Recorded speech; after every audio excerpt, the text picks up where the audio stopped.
Jail में डाल दो या सीधे गोली मार दो, मैं वापस आ रही हूँ। 2 साल का सन्नाटा और फिर एक ऐसा बयान जिसने भारत और बांग्लादेश के कूटनीतिक रिश्तों के बीच बारूद बिछा दिया। नई दिल्ली की धरती से बांग्लादेश की पूर्व मुख्यमंत्री शेख हसीना ने जैसे ही अपनी वापसी की तारीख का ऐलान किया, ढाका में बैठी तारिक रहमान सरकार के होश उड़ गए। बांग्लादेश की सरकार गुस्से में चीख रही है, भारत पर गंभीर आरोप लगा रही है और उधर बांग्लादेश की सड़कों पर एक बार फिर हिंसा का नाच शुरू हो गया है। आखिर नई दिल्ली की उस एक प्रेस कॉन्फ्रेंस में ऐसा क्या हुआ जिसने ढाका में हड़कंप मचा दिया? आइए सियासी भूचाल की पूरी इनसाइड स्टोरी समझते हैं। इस कहानी का पहला चैप्टर शुरू होता है नई दिल्ली से। पिछले 2 सालों से भारत में निर्वासित जीवन बिता रही शेख हसीना बुधवार को अचानक मीडिया के सामने आती है। कैमरे के सामने खड़े होकर शेख हसीना ने सीधा और सपाट ऐलान किया, दिसंबर 2026 मैं अपनी मातृभूमि लौट रही हूँ। मुझे अपनी जान का डर नहीं, मुझे अपने देश की चिंता है। मेरी वापसी सिर्फ सत्ता के लिए नहीं बल्कि बांग्लादेश में शांति और स्थिरता लाने के लिए है। लेकिन कहानी यहीं खत्म नहीं होती। असली चिंगारी लगाई शेख हसीना के बेटे साजिद वाजेद जॉय के बयान ने।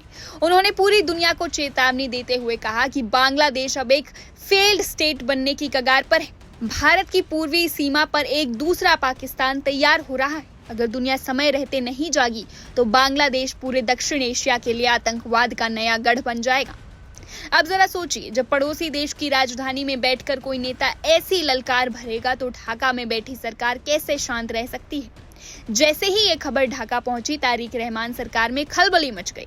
बांग्लादेश के विदेश मंत्रालय ने देर रात एक प्रेस नोट जारी किया जिसकी भाषा में डर और गुस्सा साफ नजर आ रहा था। बांग्लादेश ने शेख हसीना को भगौड़ा और नरसंहार का दोषी बताया। ढाका ने सीधे भारत सरकार पर सवाल खड़े करते हुए कहा, हमने पहले ही अपनी चिंताओं से आगाह किया था, फिर भी भारत ने अपनी जमीन का इस्तेमाल हसीना को बांग्लादेश के खिलाफ बोलने के लिए क्यों करने दिया?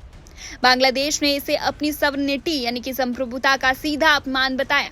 टाइमिंग देखिए, जिस दिन बांग्लादेश के लोग जुलाई क्रांति की दूसरी वर्षगांठ मना रहे थे, ठीक उसी दिन भारतीय धरती से ये बयान आया।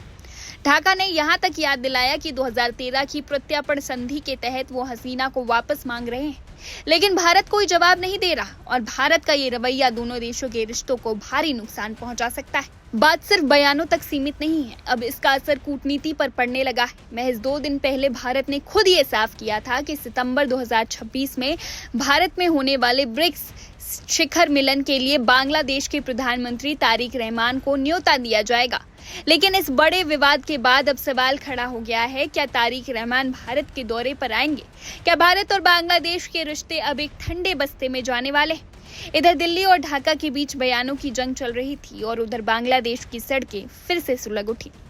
हसीना के इस बयान के बाद अवामी लीग के कार्यकर्ताओं में जोश भरा तो विरोधी गुटों ने उनके घरों और दुकानों को फूंकना शुरू कर दिया।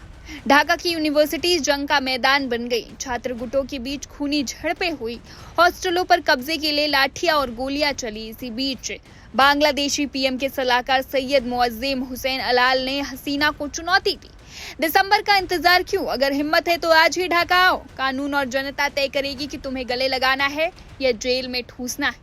और इस जलते हुए माहौल के बीच एक और संदिग्ध वारदात हुई। ढाका में पाकिस्तान के उच्चायुक्त इमरान हैदर की आधिकारिक आवास में तड़के भीषण आग लग गई। धुएं के कारण उन्हें आईसीयू में भर्ती कराना पड़ा। कहने को तो वजह टीवी का शॉर्ट सर्किट बताई गई, लेकिन इस गरमाए माहौल में कोई भी इसे महज इत्तेफाक मानने को तैयार नहीं है। तो ढाका में राजनीति का पारा गर्म है और माचिस की तिल्ली नई दिल्ली से जल चुकी है।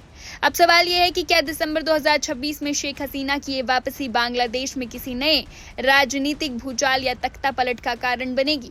और भारत अपने इस संवेदनशील पड़ोसी देश में बनते इस नए संकट को कैसे संभालेगा? इस पूरे मुद्दे पर आपकी क्या राय है? क्या भारत का शेख हसीना को शरण देना और मीडिया से बात करने देना सही कदम है? अपनी राय नीचे कमेंट बॉक्स में जरूर लिखिए। फिलहाल बस इतना ही। देश और दुनिया की तमाम बड़ी खबरों के लिए देखते रहिए one India Hindi. Subscribe to One India and never miss an update. Download the One India app now.